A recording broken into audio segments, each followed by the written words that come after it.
Education. അപ്പോൾ നമ്മൾ ഇന്ന് 9ാം ക്ലാസ്സിലെ ഒരു മോഡൽ ക്വസ്റ്റ്യൻ പേപ്പർ ഡിസ്കസ് ചെയ്യാനാണ് പോകുന്നത്. അപ്പോൾ നമുക്ക് പ്രധാനമായിട്ടും ഈ ഒരു വീഡിയോയിൽ ഫോക്കസ് ചെയ്യുന്നത് രണ്ട് ചാപ്റ്റേഴ്സ് ആണ്. ഒന്ന് ബഹുത് ദിനോं के बाद എന്ന ചാപ്റ്ററും രണ്ടാമത്തേതായിട്ട് രണ്ടാമത്തെ യൂണിറ്റിലെ ആദ്യത്തെ ചാപ്റ്റർ ഘർ എന്ന കഹാനിയുമാണ്. നമുക്ക് പെട്ടെന്ന് തന്നെ എന്ത് ചെയ്യാം, ചാപ്റ്ററിലേക്ക് പോവാം. ഓക്കെ, അപ്പൊ ബഹുത് ദിനോं के बाद എന്നുള്ള കവിത നാഗാർജുൻ എഴുതിയിട്ടുള്ള കവിത നമുക്ക് എല്ലാവർക്കും അറിയാം അല്ലെ.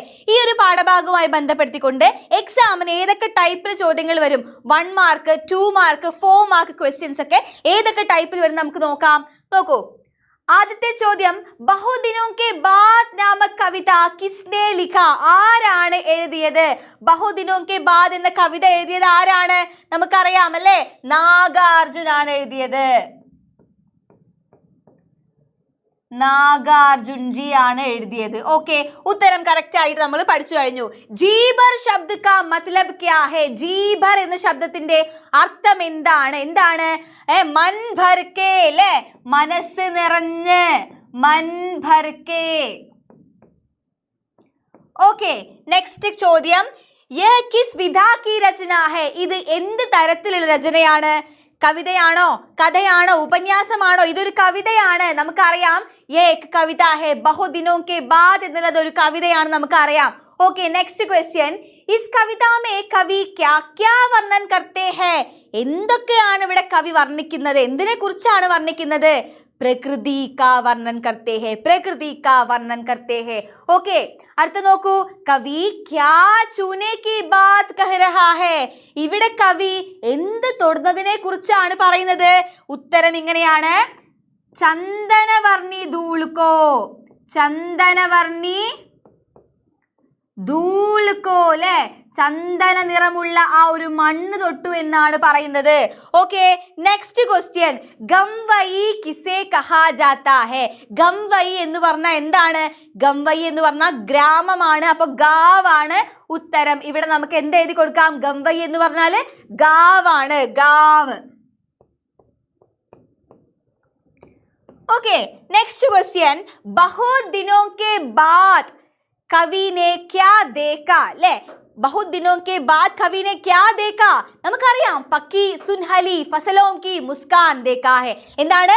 പക്കി സുൻഹലി ഫസലോം കി മുസ്കാൻ ദേക്കാ ഹെ എന്നുള്ളതാണ് ഉത്തരം. അടുത്ത ചോദ്യം, ബഹുത് ദിനോं के बाद कवि ने क्या खाया? എന്താണ് കഴിച്ചത്? താൽ മഖാന, അതുപോലെ തന്നെ ഖന്ന ചൂസ അല്ലെ, അതായത് ഔഷധങ്ങളും കരിമ്പും ഒക്കെയാണ് കഴിച്ചത്. നമ്മൾ ടെക്സ്റ്റ് ബുക്കിൽ കവിതയിൽ വളരെ കൃത്യമായിട്ട് പഠിച്ചിട്ടുണ്ട്. അപ്പൊ ഇതൊക്കെ 1 വേർഡ് ചോദിക്കാൻ സാധ്യതയുള്ള ചോദ്യങ്ങളാണ്. അപ്പൊ നമ്മൾ 1 മാർക്കൊക്കെ കൃത്യമായിട്ട് നോക്കി കഴിഞ്ഞു കേട്ടോ. അപ്പൊ ഉത്തരങ്ങളൊക്കെ കറക്റ്റ് ആണോ? നിങ്ങൾക്ക് ഇത് ഉത്തരം ചെയ്യാൻ പറ്റുന്നുണ്ടോ? ഞാനിത് പറയുമ്പോൾ നിങ്ങൾക്ക് ഉത്തരം കിട്ടുന്നുണ്ടോ എന്നൊക്കെ നിങ്ങൾ നോക്കണം. ഓക്കെ, അടുത്ത ചോദ്യം നോക്കാം, സഹി മിലാൻ കരേ എന്നുള്ളതാണ് ചോദ്യം. ഓക്കെ, ഇവിടെ ആസ്വാദൻ എന്ന് പറയുമ്പോൾ എന്താണ്? നമ്മൾ ആസ്വദിക്കുന്ന, നമ്മൾ അനുഭവിക്കുന്ന കാര്യങ്ങളാണ്. ആ അനുഭവിക്കുന്നത് എന്തിലൂടെയൊക്കെയാണ്? നമ്മൾ അനുഭവിക്കുന്നുണ്ട്, ഗന്ധം അനുഭവിക്കുന്നുണ്ട് അല്ലെ, രൂപ് അല്ലെ, കണ്ണുകൊണ്ട് കാണുന്നത് അനുഭവിക്കുന്നു, രസ് ടേസ്റ്റ്, ആവാസ് ശബ്ദം, അതുപോലെ സ്പർശം എന്താണ്? തൊട്ടു നോക്കുക അല്ലെ. ഇതൊക്കെ നമ്മൾ അനുഭവിക്കുന്നുണ്ട് നമ്മുടെ പഞ്ചേന്ദ്രിയങ്ങളിലൂടെ. ഈ കവിതയ്ക്ക് പഞ്ചേന്ദ്രിയങ്ങളാലാണ് ഈ ഒരു കവിതയെ മുന്നോട്ട് കൊണ്ടുപോകുന്നത് അല്ലെ. അതായത് കണ്ണുകൊണ്ട് കാണുന്നു, ചെവി കൊണ്ട് കേൾക്കുന്നു, മൂക്ക് കൊണ്ട് മണക്കുന്നു അല്ലെ. അങ്ങനത്തെ ഒരുപാട് കാര്യങ്ങളാണ് ഓരോരോ സ്റ്റാൻസയിലും കവി ഇവിടെ പറയുന്നത്. നോക്കാം നമുക്ക്. അപ്പോ ഗന്ധ്, ഇവിടെ നോക്കൂ, നാക്കാണ് ഗന്ധ അല്ലേ. അപ്പോ മണക്കുന്നത് മൂക്ക് കൊണ്ടാണ്, രൂപം കണ്ണുകൊണ്ടാണ് കാണുന്നത്, രസ് ടേസ്റ്റ്, ടേസ്റ്റ് എപ്പോഴും നാവ് കൊണ്ടാണ്, ജബാൻ, ആവാസ് സൗണ്ട്, കാൻ അല്ലേ, അതായത് ചെവി, അതുപോലെ തന്നെ സ്പർശോ, സ്പർശ് സ്കിന്ന്, ത്വജ. ഓക്കെ, നോക്കാം അടുത്ത ചോദ്യം. ഇത് നമ്മൾ സോൾവ് ചെയ്യാൻ നമുക്ക് കിട്ടാൻ പോകുന്ന മാർക്ക് 4 ആണ്. 4 മാർക്ക് നമുക്ക് കിട്ടും. അപ്പൊ ത്വജ എന്ന് പറഞ്ഞാൽ സ്കിന്നാണ്. ഓക്കെ, അടുത്ത ചോദ്യം നോക്കൂ, ബഹുത് ദിനോं के बाद കവിത की ആശയ ലിഖേ. എല്ലാ ക്വസ്റ്റ്യൻ പേപ്പറിലും റിപ്പീറ്റ് ആയിട്ട് കാണുന്ന ചോദ്യമാണ് എന്ത്? ആശയം എഴുതാൻ വേണ്ടി നമുക്ക് നോക്കിയാലോ. ഈ കവിതയുടെ ആശയം നമ്മൾ എങ്ങനെ എഴുതാം? നോക്കൂ, കവി നാഗാർജുൻ പ്രകൃതി കാ അനോഖാ വർണ്ണൻ കർത്തേ ഹുയേ കഹത്തെ ഹെ. കവി നാഗാർജുൻ പ്രകൃതിയിലെ അനോഖാ വർണ്ണൻ, വിചിത്രമായി വർണ്ണിച്ചുകൊണ്ട് പറയുകയാണ് എന്ത്? അനേക ദിനോं के बाद, ഒരുപാട് ദിവസങ്ങൾക്ക് ശേഷം, പക്കി സുൻഹലി ഫസലോം കി മുസ്കാൻ ദേക്കാ ഹെ. അല്ലേ നല്ല വിളഞ്ഞു നിൽക്കുന്ന ആ വിളവുകളെയൊക്കെ ഞാൻ കാണുകയാണ്. അവരുടെ ആ ഒരു പുഞ്ചിരി ഞാൻ കാണുകയാണ്. സ്വർണ്ണ നിറമുള്ള വിളവുകളുടെ പുഞ്ചിരി ഞാൻ കാണുകയാണെന്നാണ് ഇവിടെ കവി പറയുന്നത്. കവി ആരാ? നാഗാർജുൻ. ഒരിക്കലും മറക്കരുത്. കവിനെ ബഹോ ദിനോ കെ ബാദ്, വീണ്ടും പറയാണ്, കവി ഒരുപാട് ദിവസങ്ങൾക്ക് ശേഷം ദാൻ കൂട്ടത്തി കിശോരിയോം കി കോക്കില കണ്ടി താനുക്കോ ജീ ഭർക്കർ സുനുപായി. അല്ലെ, ഒരുപാട് നാളുകൾക്ക് ശേഷം ഇവിടെ കവി എന്ത് ചെയ്യാണ്? നെല്ല് മെതിക്കുന്ന സ്ത്രീകളുടെ ആ ഒരു മൃദുലമായ സൗണ്ട്, അല്ലെ, ശബ്ദം കേൾക്കുകയാണെന്ന് പറയാണ്. അബ് ബഹു ദിനോ കെ ബാദ് ഉനോനെ മൗൽസിരി കെ താസേ ഫൂലോം കെ സുഗന്ധ കോ ജി ഭർക്കർ സൂങ്ക് പായ. അല്ലെ, എങ്ങനെയൊക്കെയാണ്? അല്ലെ, മണക്കാണ്. എന്താണ്? ഇലഞ്ഞി മരം, അല്ലെ, ഇലഞ്ഞി മരം പൂത്തതിന്റെ ആ പൂക്കളുടെ ഫ്രഷ് ആയിട്ടുള്ള മണം, ഫ്രഷ് ആയിട്ടുള്ള ആ ഒരു ഗന്ധം ഒരുപാട് നാളുകൾക്ക് ശേഷം ഇവിടെ കവി അനുഭവിക്കുകയാണ്. അത് പറയുന്നുണ്ട് അല്ലെ. കവിനെ ബഹോ ദിനോ കെ ബാദ് അപ്നെ ഗാവ് കി പഗഡണ്ടി കി ചന്ദനവർണ്ണി ധൂൽ കോ ജി ഭർ ചൂപായ. ഒരുപാട് നാളുകൾക്ക് ശേഷം കവി അപ്നെ ഗാവ് കി പഗഡണ്ടി കി, നടവഴിയിലെ, അല്ലെ, ഇടവഴിയിലെ ചന്ദനവർണ്ണി ധൂലുക്കോ, അല്ലെ, ചന്ദന നിറമുള്ള ആ ഒരു മണ്ണിനെ തൊട്ടു നോക്കുകയാണ്. അല്ലെ, ചൂപ്പായ. കവിനെ ബഹോ ദിനോ കെ ബാദ് താൽ മഖാന ഖായ. ഒരുപാട് നാളുകൾക്ക് ശേഷം എന്ത് കഴിക്കുകയാണ്? താൽ മഖാന, ഔഷധ ചെടികൾ കഴിക്കുകയാണ്. ഓർ ജീ ഭർക്കർ ഗന്നെ ചൂസെ, വളരെ മനസ്സ് നിറഞ്ഞ് ഒരുപാട് നാളുകൾക്ക് ശേഷം എന്ത് ചെയ്യാണ്? ഈ കരിമ്പ് കഴിക്കുകയാണെന്ന് പറയാണ്. അല്ലെ, ഇസ് പൃഥ്വി പർ, ഈ ഭൂമിയില് കവിനെ ഗന്ധ രൂപ രസ ശബ്ദ സ്പർശ്, എന്തൊക്കെയാണ്? പഞ്ചേന്ദ്രിയങ്ങളാണല്ലേ. ഗന്ധ രൂപ രസ ശബ്ദ സ്പർശ്, 5 ഇന്ദ്രിയങ്ങളുണ്ട് നമുക്ക്. എന്തൊക്കെയാണ്? അല്ലെ, ഗന്ധം മൂക്കിലൂടെ, രൂപം കണ്ണിലൂടെ, രസം നാവിലൂടെ, ശബ്ദം അല്ലെ കേൾക്കുക ചെവിയിലൂടെ, സ്പർശ് തൊട സ്കിന്നിലൂടെ. അപ്പോ സ്പർശ് ആദിക്കോ ജീ ഭർക്കർ ബോഗാ ബഹുദിനോ കെ ബാദ്, ഒരുപാട് നാളുകൾക്ക് ശേഷം എന്താണ്? ഇത് മനസ്സ് നിറയെ അനുഭവിക്കുകയാണ് കവി ഇവിടെ ചെയ്യുന്നത്. അപ്പൊ ഇത്രയും ക്വസ്റ്റ്യൻ ആൻസേഴ്സ് കൃത്യമായിട്ട് പഠിച്ച ബഹുദിനോ കെ ബാദ് എന്ന ചാപ്റ്റർ ക്ലീൻ ആൻഡ് ക്ലിയർ ആയിട്ട് നമുക്ക് എഴുതാൻ പറ്റും. ഓക്കെ, നെക്സ്റ്റ് നമ്മൾ ഡിസ്കസ് ചെയ്യാൻ പോകുന്നത് ഘർ എന്ന ചാപ്റ്റർ ആണ്. ഘർ എന്ന ചാപ്റ്ററുമായി ബന്ധപ്പെടുത്തിക്കൊണ്ട് നമുക്ക് എന്തൊക്കെ ചോദ്യങ്ങൾ വന്നിട്ടുണ്ടെന്ന് നോക്കാം. ആദ്യമേ പറയുന്നു ഘർ എന്നുള്ളത് ഒരു കഥയാണ്. അപ്പൊ ഘർ കിസ് വിദാ കി രചന എന്ന് ചോദിക്കുമ്പോൾ ഘർ ഒരു കഹാനിയാണ്. ആരുടെ കഹാനിയാണ്? പ്രഭാത് എഴുതിയിട്ടുള്ള കഹാനിയാണ് ഘർ എന്നുള്ളത്. ഓക്കെ, നോക്കൂ, ആദ്യത്തെ ചോദ്യം സഹി വികൽപ്പ് ചുൻകർ ലിഖേ. ഇപ്പൊ നമ്മുടെ ക്വസ്റ്റ്യൻ പാറ്റേൺ ഒക്കെ മാറിയ സ്ഥിതിക്ക് നമുക്ക് ഒരുപാട് ക്വസ്റ്റ്യൻസ് എക്സ്പെക്ട് ചെയ്യാം. ഓക്കെ, അതിലൊരു ചോദ്യത്തിന് ടൈപ്പ് ഇങ്ങനെയാണ്, സഹി വികൽപ്പ് ചുൻകർ ലിഖേ എന്ന് പറയുമ്പോൾ ശരിയായ പ്രസ്താവന എടുത്തെഴുതാൻ, അല്ലെങ്കിൽ ശരിയായ ഓപ്ഷൻസ് കറക്റ്റ് ആക്കി എഴുതാനാണ്. നമ്മളെടുത്തൊരു സ്റ്റേറ്റ്മെന്റ് വെച്ചിട്ടുണ്ട്. ചോദ്യം എങ്ങനെയാണ്? അബ് ചിപ്കലി അപ്നാ ഘർ ക്യോം ബദൽ രഹി ഹേ. ഇവിടെ ചിപ്കലി തൻ്റെ വീട് എന്തിനാണ് മാറിയത്? അതിൻ്റെ ഉത്തരമാണ് നമ്മൾ കണ്ടുപിടിക്കേണ്ടത്. 4 ഓപ്ഷൻസ് ഉണ്ട്. ഒന്നാമത്തെ ഓപ്ഷൻ, ക്യോങ്കി ചിപ്കലിനെ അപ്നാ നയാ ഘർ ബനാ ലിയാ ഹേ. ചിപ്കലി സ്വന്തമായിട്ടൊരു വീടുണ്ടാക്കി, പുതിയ വീടുണ്ടാക്കി. തെറ്റ് അല്ലേ? ക്യോങ്കി ചിപ്കലി ഫർഹാദ് കെ സാത്ത് രഹ്നാ ചാഹത്താ ഹേ. ഫർഹാദിന്റെ കൂടെ താമസിക്കണമായിരുന്നു. അത് ശരിയാണ്. നോക്കൂ, ക്യോങ്കി ചിപ്കലി ഫർഹാദ് കെ ഘർ സെ ഭാഗ്നാ ചാഹത്താ ഹേ. ഫർഹാദിന്റെ വീട്ടിൽ നിന്ന് രക്ഷപ്പെടണമായിരുന്നു. അത് തെറ്റാണ് അല്ലേ? ക്യോങ്കി ബാർ ബാർ ഘർ ബദൽനാ ചിപ്കലി കി ആദത് ഹേ. എപ്പോഴും ഇങ്ങനെ വീട് മാറി മാറി കളിക്കുക എന്നുള്ളത് ചിപ്കലി കി ആദത് ഹേ എന്ന് പറയുമ്പോൾ ചിപ്കലിയുടെ ശീലമാണ്. ആണോ? ഒരിക്കലും അല്ല. അല്ല, തെറ്റ്. അപ്പൊ ശരി ഉത്തരം രണ്ടാമത്തേതാണ്. അടുത്ത ചോദ്യം, मैं कितनी ही बार उनसे कपड़ों की गली में मिली, बर्तनों की गली में मिली, दराज मार्केट में मिली, डस्टबिन में मिली, झाड़ू के पीछे मिली, हमेशा मुस्कुराए. അല്ലേ? അതായത് ഇവിടെ ഒരാൾ പറഞ്ഞ ഡയലോഗാണിത്. ഇത് പറയുന്ന ആൾ ആരാണ്? നോക്കി, ഞാൻ എപ്പോഴും ആ വീട്ടിലെ തുണികളൊക്കെ വെക്കുന്ന ആ സ്ഥലത്ത് ഉണ്ടാവാറുണ്ട്, അതുപോലെ പാത്രങ്ങളുടെ ഇടയിൽ ഉണ്ടാകാറുണ്ട്, മാർക്കറ്റിൽ ഉണ്ടാകാറുണ്ട്, അതുപോലെ തന്നെ പുസ്തകങ്ങൾക്കിടയിൽ ഉണ്ടാകാറുണ്ട്, അലമാരയിലും ഉണ്ടാകാറുണ്ട്. ഇതാരാ പറയുന്നേ? ചിപ്കലി അല്ലേ? അപ്പോൾ യേ ബാതേം ചിപ്കലിനെ കിസ്കെ ബാരേ മേ കഹാ ഹേ. അപ്പൊ ചിപ്കലി പറയുന്ന ഡയലോഗാണ്. പക്ഷെ ഇവിടെ ആരുടെ വീട്ടില് ആരെ കുറിച്ചാ പറയുന്നേ? ഫർഹാദിനെ കുറിച്ച് അല്ലെ? ഫർഹാദാണ് ഈ ഒരു ചാപ്റ്ററിലെ ഏറ്റവും പ്രധാനപ്പെട്ട കഥാപാത്രം. ഒരേ ഒരു കഥാപാത്രം, മനുഷ്യ കഥാപാത്രം. ആളുടെ പേരെന്താണ്? ഫർഹാദ് എന്നുള്ളതാണ്. അപ്പോൾ ഇവിടെ ഉത്തരം വരുന്നത് ഫർഹാദിനെ കുറിച്ചാണ്. ഓക്കെ, അടുത്ത ചോദ്യം. मेरा तजुर्बा कहता है कि छिपकलियों के पीछे झाड़ू लेकर भागने वाले में से वो नहीं है. എൻ്റെ അനുഭവത്തിൽ നിന്ന് പറയാണ് എന്ത്? ചിപ്കലിയുടെ പിറകെ, അതായത് പല്ലിയുടെ പിറകെ ചൂലും കൊണ്ട് ഓടി നടക്കുന്ന ആളുകളുടെ കൂട്ടത്തില് ഫർഹാദ് ഇല്ല അല്ലേ? യഹാം ഫർഹാദ് കാ കോൻസാ മനോഭാവ് പ്രകട് ഹോത്താ ഹേ. ഇവിടെ ഫർഹാദിന്റെ എന്ത് മനോഭാവമാണ് പറയുന്നത്? എന്ത് മനോഭാവമാണ് പറയുന്നത്? സഹജീവി സ്നേഹ്. അപ്പൊ അത് എഴുതി കൊടുക്കുക. 1 മാർക്കിന്റെ ചോദ്യമാണ്. ഉത്തരം എന്താണ്? സഹജീവി സ്നേഹ്.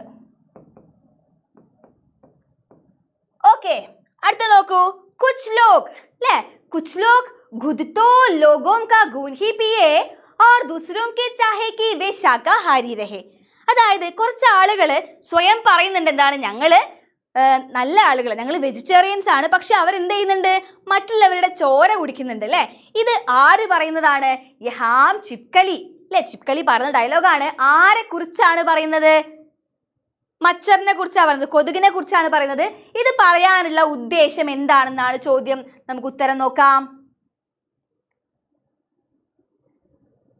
നോക്കൂ.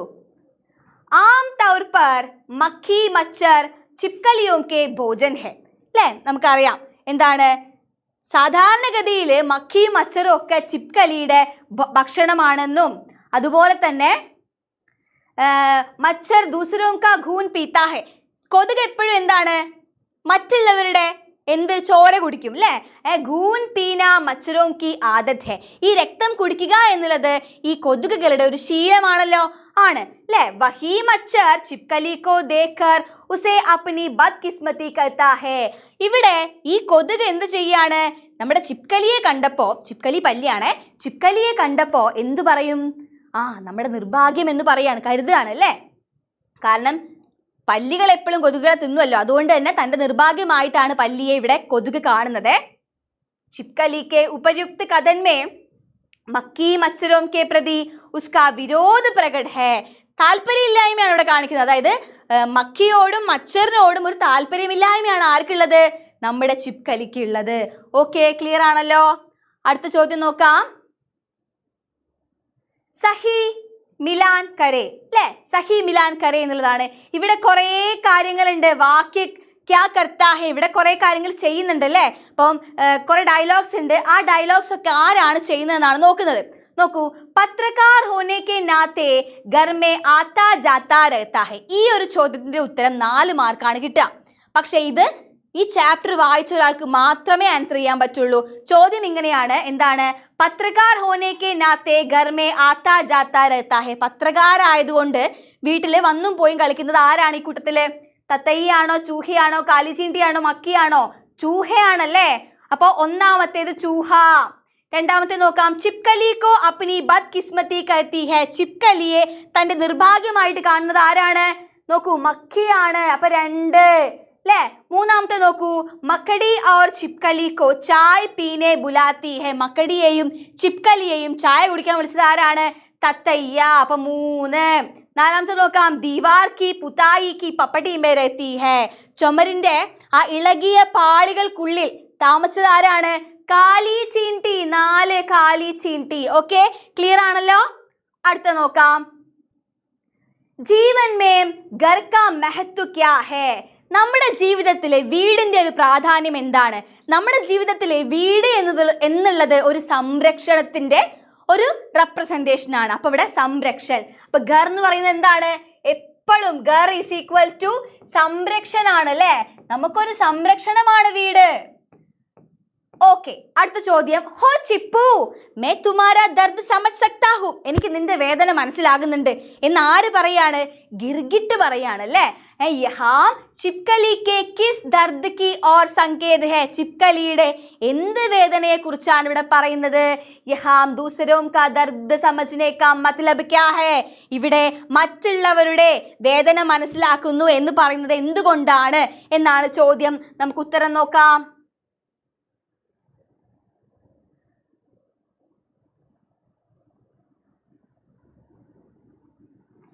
यहाँ दूसरों का दर्द समझने का मतलब है सहानुभूति दिखाना और दूसरों की कठिनाइयों या अनुभवों को समझना. അതായത് ഇവിടെ എന്താണ് മറ്റുള്ളവരുടെ വേദന മനസ്സിലാക്കുന്നു എന്ന് പറയുന്നത് എങ്ങനെയാണ്? മറ്റുള്ളവരോട് സഹാനുഭൂതി കാണിക്കുക, അതുപോലെ തന്നെ അവരുടെ ബുദ്ധിമുട്ടുകൾ മനസ്സിലാക്കുക എന്നുള്ളതിനെയാണ്. ഗിർഗിറ്റ് ചിപ്കലി കി കഠിനായിയോം കോ മെഹസൂസ് കർത്താ ഹെ. ഗിർഗിറ്റ് ഇവിടെ ചിപ്കലിയുടെ എല്ലാ വേദനകളും മനസ്സിലാക്കുകയാണ് അല്ലേ? ആ മനസ്സിലാക്കുന്നു. ഓർ ഉസ്കെ അനുഭവവും കോ സമജ്നെ കി കോശിഷ് കർത്താ ഹെ. അവരുടെ ആ ഒരു അനുഭവങ്ങളെ മനസ്സിലാക്കാനുള്ള ഒരു താല്പര്യവും ആര് കാണിച്ചിരുന്നു? നമ്മുടെ ഗിർഗിറ്റ് കാണിച്ചിരുന്നു. അതാണ് ഫസ്റ്റ് ചാപ്റ്ററിന്റെ തുടക്കത്തിൽ തന്നെ ഗിർഗിറ്റും ചിപ്കലിയും തമ്മിലുള്ള കോൺവെർസേഷൻ അല്ലേ ഉള്ളത്, അതാണ് അവിടെ പറയുന്നത്. ഓക്കെ, അപ്പൊ ഗിർഗിറ്റിന് ചിപ്കലിയോട് ഒരു സഹാനുഭൂതി ഉണ്ടായിരുന്നു, ചിപ്കലിയുടെ വേദനകൾ മനസ്സിലാക്കിയിരുന്നു എന്നാണ് പോയിന്റ്. ഓക്കെ, നെക്സ്റ്റ് ക്വസ്റ്റ്യൻ ഇങ്ങനെയാണ്. ഫർഹാദ് കാ ചരിത്ര ചിത്രം ലിഖേ. ഫർഹാദിന്റെ ക്യാരക്ടർ സ്കെച്ച് എല്ലാ ക്വസ്റ്റ്യൻ പേപ്പറിലും നിങ്ങൾക്ക് നോക്കിയാൽ അറിയാം. നിങ്ങളുടെ മോഡൽ ക്വസ്റ്റ്യൻ പേപ്പറിൽ ഓണം, ക്രിസ്മസ്, അതുപോലെ തന്നെ ആനുവൽ എക്സാം, ഈ 3 എക്സാം കഴിഞ്ഞ വർഷത്തെ അതിൽ റിപ്പീറ്റഡ് ആയിട്ട് വന്ന ചോദ്യമാണ് ഫർഹാദ് എന്ന ക്യാരക്ടർ സ്കെച്ച്. ഫർഹാദിന്റെ ക്യാരക്ടർ സ്കെച്ച് നമുക്ക് നോക്കാം. ഫർഹാദിന്റെ ക്യാരക്ടർ സ്കെച്ച് പഠിക്കാം. ഓക്കെ, കഹാനിക്കാർ പ്രഭാത് കി ബഹുത് സുന്ദർ കഹാനി ഹെ ഘർ. കഥാകാരൻ ഫർഹാദിന്റെ ഏറ്റവും പ്രധാനപ്പെട്ട ഒരു കഥയാണ് എന്ത്? ഘർ എന്നുള്ളത് അല്ലേ? നോക്കൂ, യേ കഹാനി പര്യാവരൺ ബോധ തഥാ സഹജീവി പ്രേമ പർ ആധാരിത് ഹെ. ഈ ഒരു കഥ എന്ന് പറയുന്നത് പര്യാവരൺ ബോധ, പരിസര ബോധം, അതുപോലെ സഹജീവി പ്രേമ അല്ലെ, തൻ്റെ സഹജീവികളോടുള്ള ഒരു സ്നേഹം, ഇതിനെയൊക്കെ കുറിച്ചാണ് ഫർഹാദ് കഹാനി കാ കേന്ദ്ര പാത്ര ഹെ. ഇനിയാണ് നമ്മൾ കഥാപാത്രത്തിലേക്ക് പോകുന്നത്. ഫർഹാദ് ആണ് ഈ കഥയിലെ പ്രധാന കഥാപാത്രം.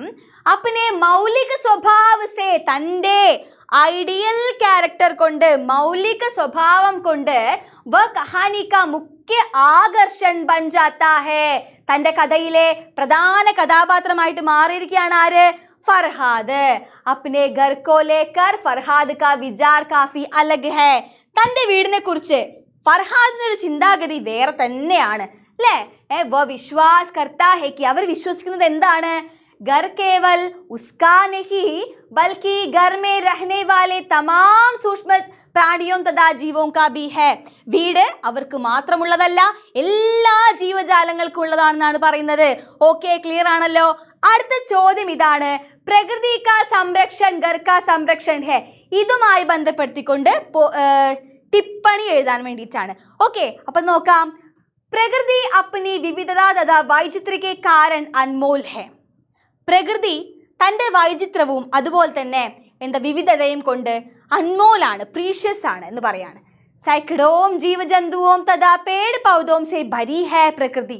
അതായത് ഒരുപാട് ജീവജന്തുക്കളാലും അതുപോലെ തന്നെ മരങ്ങളാലും മൃഗങ്ങളാലും ഒക്കെ സമ്പന്നമാണ് നമ്മുടെ പ്രകൃതി. സബ് പ്രകൃതി പർ ആശ്രിത ഹേ. എല്ലാവരും എന്താണ്? പ്രകൃതിയിൽ ആശ്രിതമായിട്ടുള്ളവരാണ്. ഹമേ ജീവിത രഖ്നെ വാലെ സാരെ തത്വ ജൽ വായു ഭോജൻ പ്രകൃതി ഹി ഹമേ ദേത്തി ഹെ. നമുക്ക് ജീവിക്കാൻ ആവശ്യമുള്ള ജലം, വായു, ഭോജൻ ഇതൊക്കെ നമുക്ക് ആരാ തരുന്നത്? പ്രകൃതിയാണ് തരുന്നത് എന്നും, അതുപോലെ തന്നെ ഹം സബ് കാ ജീവൻ കിസി ന കിസി രൂപമേ പ്രകൃതി പർ നിർഭർ ഹെ. നമ്മുടെ എല്ലാവരുടെയും ജീവിതം ഓരോ തരത്തിലും പ്രകൃതിയിൽ നിർഭരമായിട്ടുള്ളതാണെന്നും, ഇസ്ലിയേ പ്രകൃതി സബ്കാ ഘർ ഹെ. അതുകൊണ്ട് പ്രകൃതി എന്താണ്? എല്ലാവരുടെയും വീടാണ്. പ്രകൃതി രൂപി ഘർ കാ സംരക്ഷൺ ഹം സബ് കാ ഉത്തരദായിത്വ ഹെ. പ്രകൃതി രൂപിയായിട്ടുള്ള വീടിന്റെ സംരക്ഷണം നമ്മുടെ എല്ലാവരുടെയും ഉത്തരവാദിത്തമാണെന്നാണ് പറഞ്ഞത്.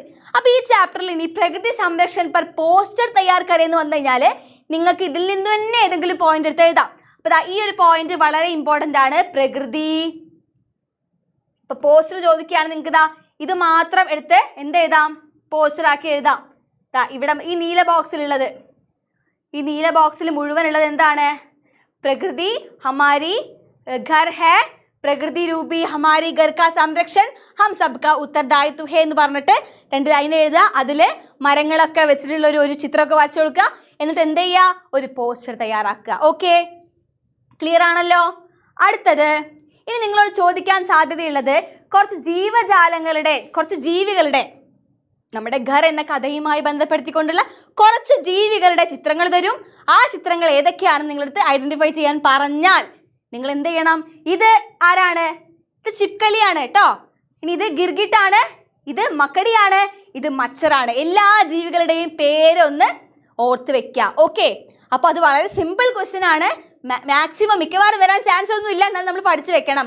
ഓക്കെ ആണല്ലോ? പക്ഷെ ഇത് എപ്പോഴും എവിടെയാണ് ഉപകാരപ്പെടുക? കോൺവെർസേഷൻ വന്നാൽ നമുക്ക് അവിടെ എഴുതാൻ പറ്റും. അപ്പൊ നമ്മുടെ ഘർ എന്ന ചാപ്റ്ററും ബഹുത് ദിനോं के ചാപ്റ്ററും ഈ രണ്ട് ചാപ്റ്ററിൽ നിന്ന് വരാവുന്ന ചോദ്യങ്ങൾ മാക്സിമം ഉൾപ്പെടുത്തിക്കൊണ്ട് നമ്മളൊരു മോഡൽ ക്വസ്റ്റ്യൻ പേപ്പർ ഇവിടെ ഡിസ്കസ് ചെയ്ത് കഴിഞ്ഞിട്ടുണ്ട്.